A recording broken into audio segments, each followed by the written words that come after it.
Dosa FIFA terdedah, FIFA terbukti bersalah, CAS bakal sahkan warisan Malaysia.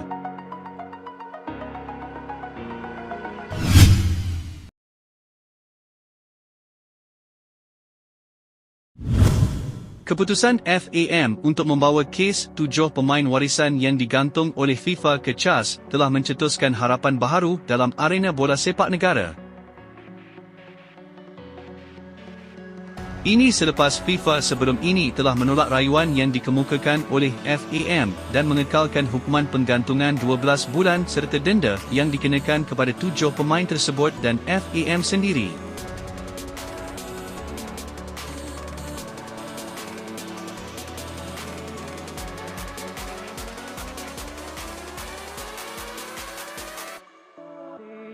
Pencetus Revolusi Harimau Malaya Tunku Ismail mendakwa keputusan FIFA tersebut kelihatan bermotifkan politik dan bukan berasaskan undang-undang semata-mata, dengan menegaskan bahawa artikel 22 disalahguna.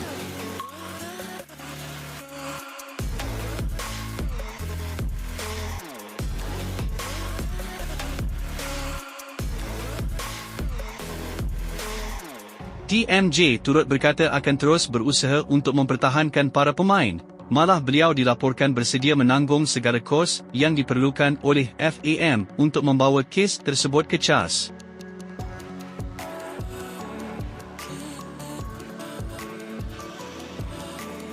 Perjuangan di CAS ini adalah demi memperjuangkan hak pemain dan kepentingan bola sepak Malaysia di peringkat antarabangsa. Keputusan CAS bakal menentukan nasib 7 pemain warisan dan juga reputasi FAM di mata dunia.